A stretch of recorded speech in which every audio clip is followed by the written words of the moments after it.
मैं अपने गुरु महादेव के चरणों में कोटि कोटि प्रणाम करता हूँ। साहेब श्री हरिंद्रानंद जी के चरणों में प्रणाम करता हूँ। शक्ति स्वरूपा नीलम दीदी के चरणों में प्रणाम करता हूँ। आप सभी को मेरा प्रणाम है।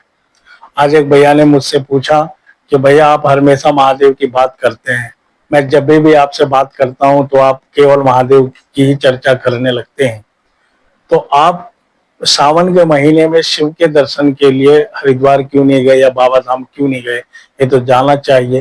ये तो शिव का खास महीना है। तो मैंने उनसे बोला कि भैया मैं शिव का शिष्य हूं, मैं कोई शिव का भक्त नहीं हूं। शिव के भक्त सावन में ही महादेव को याद करते होंगे, लेकिन शिव के शिष्य तो हर पल हर क्षण हर समय महादेव को याद करते हैं और अपने प्रेम की गंगा से और अपने भाव की गंगा से महादेव को स्नान कराते हैं। हर पल हर क्षण हर समय महादेव को अपने दिल में रखकर महादेव के लिए जीते हैं।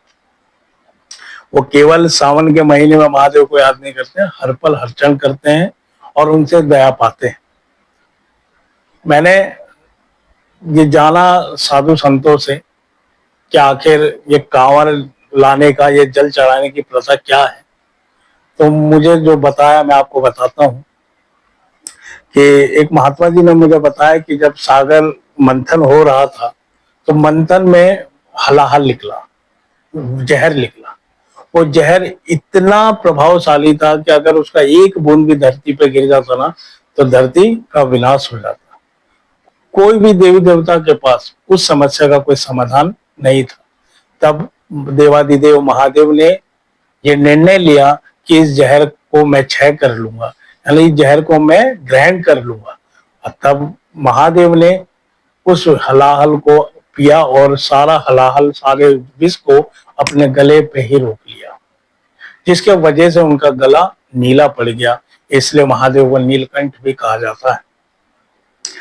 संत ने बताया जितने देवी देवता और ऋषिगण जो भी थे, महादेव को उन्होंने गंगा जल से, दूध से, दही से पूरा अभिषेक कराया, क्योंकि महादेव के ऊपर उस जहर का असर होने लगा था।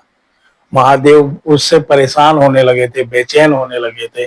तब सभी देवी देवताओं ने गंगा जल से, दूध से, दही से, शहद से उनको स्नान कराया, जिससे उनको शांति मिलने लगी, उनको अच्छा लगने लगा। तब महादेव के मुंह से निकला था बम बम, और उसके बाद से ही ये प्रथा चलने लगी कि महादेव ने बोला कि जो भी मेरे ऊपर सच्चे मन से निस्वार्थ भाव से जल चढ़ाएगा, मैं उसकी सभी मनोकामनाओं की पूर्ति करूंगा। अब सोचने की बात है, मैंने आज तक जितने भी लोग कांवर लेने जाते हैं, मैंने उनसे पूछा है, बहुतों से पूछा है कि भैया आप कांवर लेने क्यों जाते हैं? तो कोई कहता है मेरी ये मनोकामना है इसलिए जाता हूँ, कोई कहता है कि मैंने ये इच्छा कही थी वो पूरी हो गई इसलिए जाता हूँ, कोई कुछ करता है, कोई कुछ कहता है।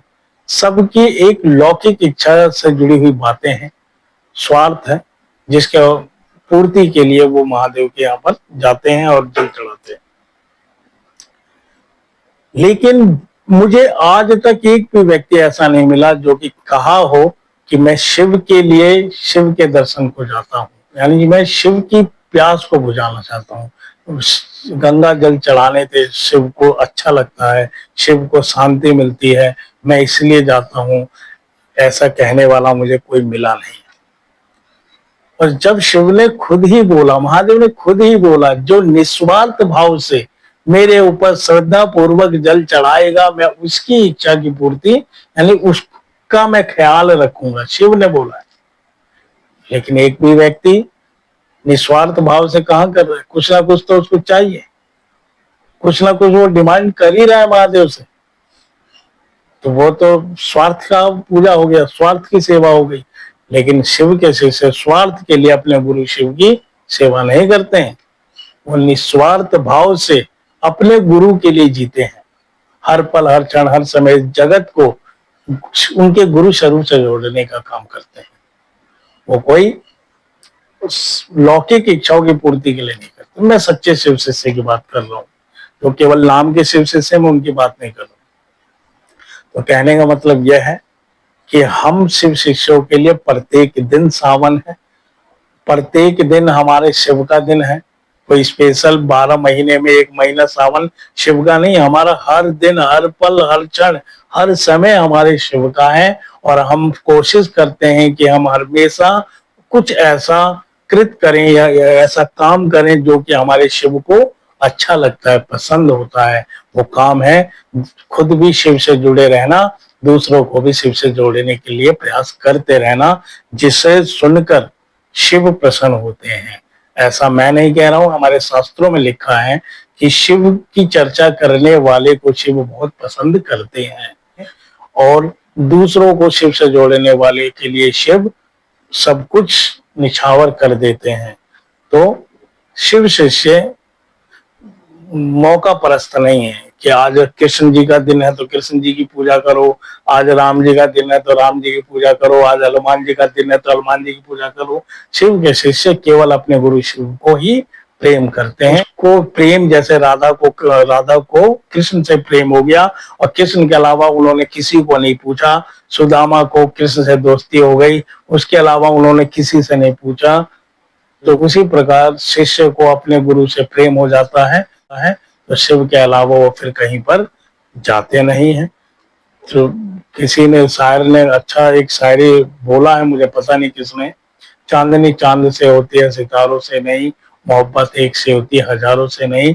तो शिव शिष्यों के लिए तो शिव ही सब कुछ है और शिव शिष्यों के लिए प्रत्येक दिन सावन है। आप सभी को मेरा प्रणाम।